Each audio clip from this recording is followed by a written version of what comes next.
Olá pessoal, estamos de volta com nossas aulas de trigonometria.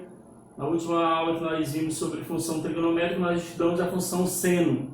Hoje nós vamos focar na função cosseno. Vamos ver as características da função cosseno, construir o seu gráfico, ver as suas características principais e, de um modo geral, fazer a análise da sua interpretação para, na hora de resolvermos as questões, ficar tudo legal com relação aos cálculos matemáticos. Então vamos lá.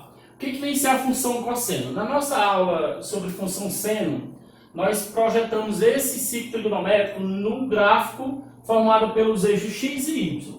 Não vai ser diferente com a função cosseno. A função cosseno ela também tem o mesmo procedimento, né? Porque todas as funções elas são funções trigonométricas, ou seja, no ciclo trigonométrico. Então todas elas nós temos que trabalhar dentro do ciclo trigonométrico. Então aqui nós temos o nosso ciclo trigonométrico. Nós temos do 0 até o π sobre 2, como a gente já sabe de outras aulas, que é o primeiro quadrante. Do π sobre 2 até o π, nós temos aqui o segundo quadrante. Recapitulando aqui os quadrantes, nós temos do π até o 3π sobre 2, nós temos aqui o terceiro quadrante. E para fechar nossa volta completa, nós temos aqui o quarto quadrante do ciclo trigonométrico. Muito bem. Onde é que de fato vai estar a função cosseno? Em outras aulas, quando estávamos definindo quais eram os eixos definidos para o seno e para o cosseno, nós vimos lá na demonstração que o eixo do x, ele na demonstração ficou sendo o eixo do cosseno. Então, se eu tiver um arco qualquer aqui no primeiro quadrante, e eu estabelecer esse arco alfa, e quiser a projeção dele sobre o eixo do x e também sobre o eixo do y, né, que é o eixo que nós estamos definindo para o eixo do seno, quando fizermos essa projeção, nós sabemos que a circunferência ela tem raio unitário. Então, se ela tem raio unitário, quer dizer que a distância para o centro dessa circunferência, todos eles são iguais a 1. Então, aqui nós vamos ter para o eixo superior, nós vamos ter 1, para a esquerda nós vamos ter menos 1, para baixo, nesse eixo, nós vamos ter menos 1 e para a direita, daqui da origem para cá, nós vamos ter 1. Então, qualquer ponto que eu pegar do centro para essa circunferência, todos eles vão ser iguais a 1. Então, se eu fosse fazer aqui a projeção das aulas anteriores, quando eu calcular, por exemplo, quem é o cosseno de alfa? Vai ser o cateto adjacente, que seria esse aqui, e essa distância até esse ponto, que é a projeção justamente do arco, dividido pela hipotenusa. Então, como nós já vimos nas aulas anteriores, ficou estabelecido que o eixo do x será o eixo do cosseno. Muito bem. Então, diante dessa recapitulação rápida, que depois a gente pode voltar na resolução de exercício falando sobre a localização e a classificação de cada um desses eixos, vamos ver como é que se processa esse ciclo trigonométrico no gráfico do x e y. Então, vamos lá. Nós temos aqui nosso primeiro quadrante, todos os valores que nós temos nesse primeiro quadrante. Como aqui é o eixo do x, é o eixo do cosseno, então qualquer valor que eu projetar sobre ele aqui, se eu projetar qualquer valor sobre esse eixo no primeiro quadrante, todos eles vão ser positivos. Então o que vai acontecer agora? Quando eu for calcular os valores dos arcos notáveis que nós temos, quais seriam os arcos notáveis? Nós temos aqui, por exemplo, cosseno do arco 0, né? Cosseno de 0. Cosseno de 0 é 1. Por que o cosseno de 0 é 1? Porque esse ponto 0, que é a origem, ele está justamente em cima dessa coordenada 1.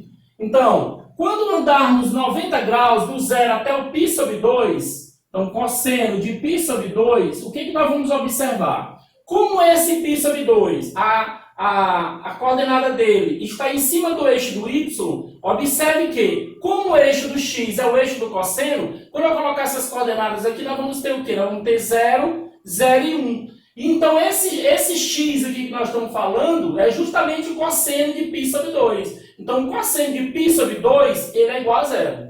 Ou seja, colocamos 0 aqui. Continuando, quem vai ser o cosseno no segundo quadrante, né? Já andamos 90 no segundo quadrante.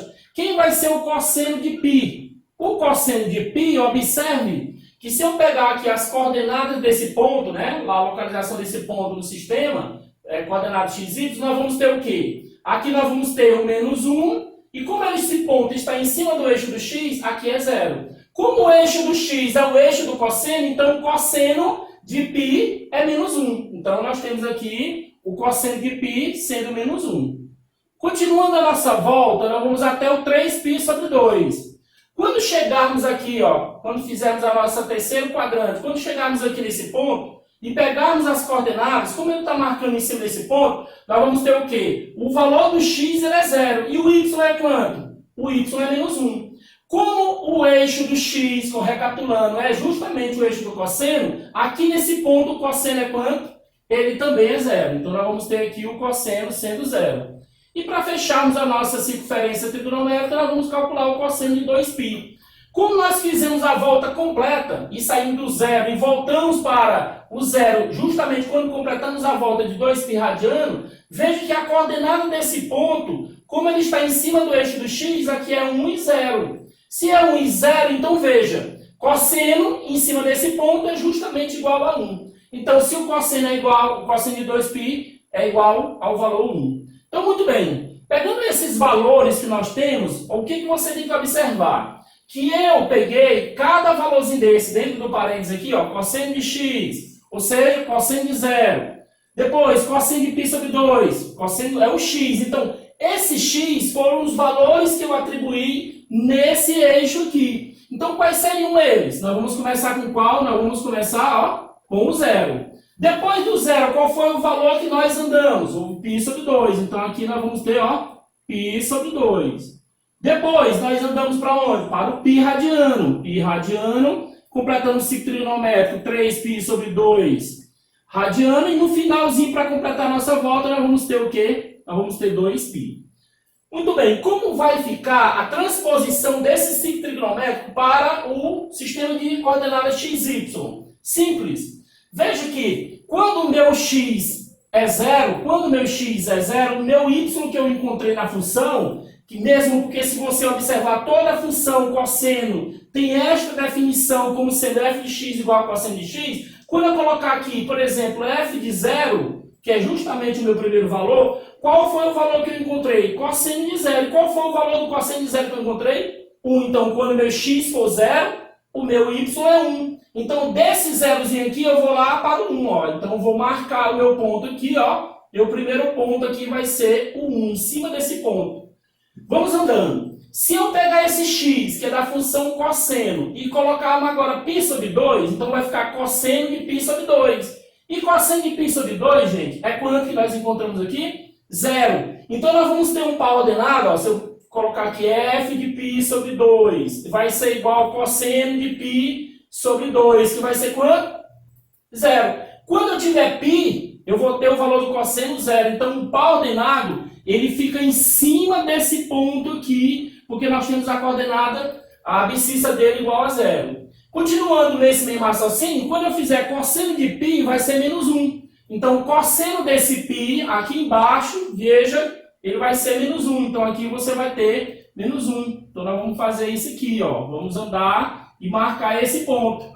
Quando agora eu pegar cosseno de 3π sobre 2, que é 0, eu volto novamente para cima do eixo do x. Então, eu vou ter esse ponto aqui em cima do eixo do x. E para encerrarmos a volta, vejamos que cosseno de 2π é 1. Então, esse 2π ele projeta-se em relação a esse 1 lá de cima. Então, nós vamos ter isso aqui como a projeção do cosseno de 2π.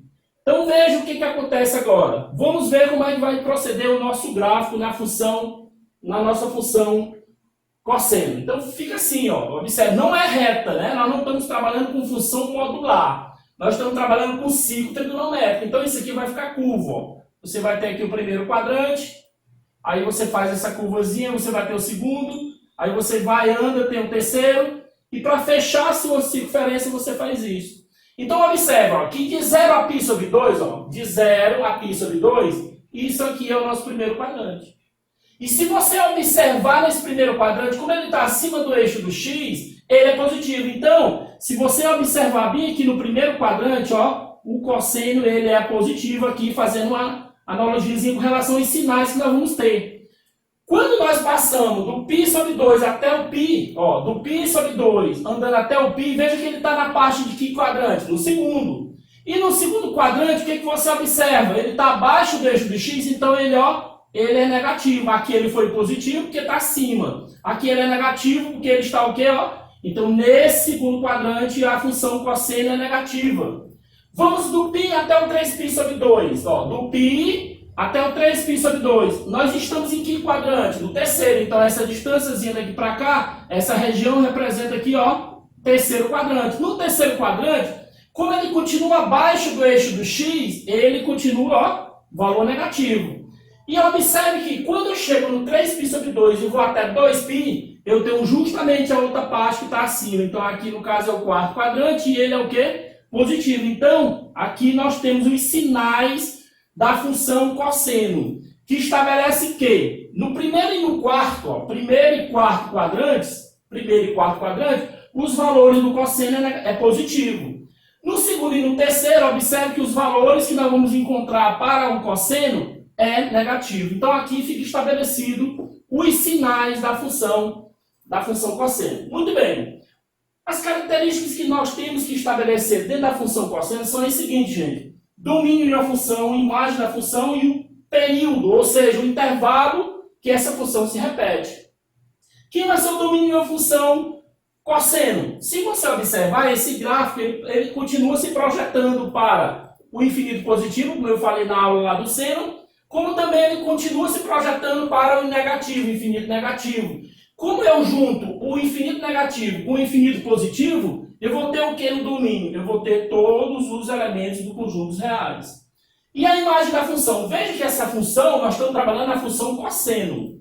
Como nós estamos trabalhando na função cosseno, veja que ela se projetou, a sua amplitude, a sua onda, ela se projetou da onde? Ela se projetou do -1 até o 1. Intervalos em fechado, porque cada bolinha dessa aqui, ó, pertence a um par ordenado. Então, o que vai acontecer? Eu vou ter a minha imagem começando no -1 e indo até onde, gente? Indo até o +1. Então, a nossa imagem é -1 a 1. E o período? O período, na realidade, é nada mais, nada menos, quando a função cosseno ela se projeta, ela dá a sua primeira volta. Então, veja, ó, primeiro, segundo, terceiro, quarto. No momento que eu começar a andar para o infinito positivo, eu vou começar uma segunda volta. Se eu vou começar uma segunda volta, eu volto para o primeiro quadrante, aí vou para o segundo, para o terceiro, para o quarto. E assim ela vai se projetando. Então, o período de uma função cosseno é 2π radiano.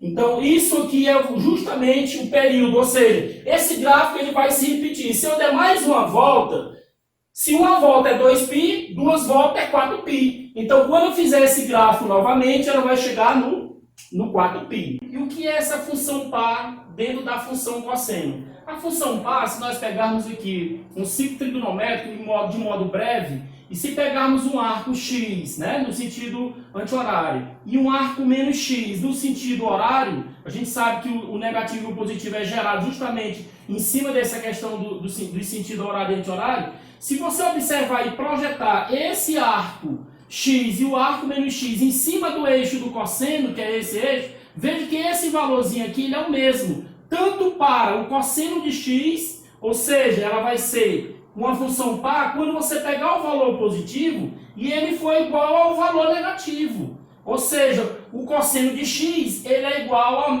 ao cosseno de menos x. Ou seja, esse valor numérico para o arco de x é o mesmo valor numérico para o cosseno de menos x. Por quê? Porque ambos, no primeiro e quarto quadrante, eles são o quê? Positivos. É por isso que esse sinal aqui na função, no valor numérico, cosseno de menos x e cosseno de x, ele é positivo. E quando é que nós classificamos a função em crescente e decrescente? Veja que no primeiro quadrante, se você andar aqui no ciclo trigonométrico, aliás, no gráfico da função, veja que nós conseguimos interpretar que o gráfico, ele aqui, ó, no primeiro quadrante, ele vai caindo, ele vai decrescendo. Primeiro quadrante, decrescente. Continua caindo até chegar no π, que é justamente, ó, primeiro e segundo quadrante, ela está decrescente. Então, aqui embaixo, ó, a função, primeiro e segundo quadrante, decrescente. Veja que a partir desse momento que ele vira do π, ele começa a crescer. Então, se ele começa a crescer aqui, ó,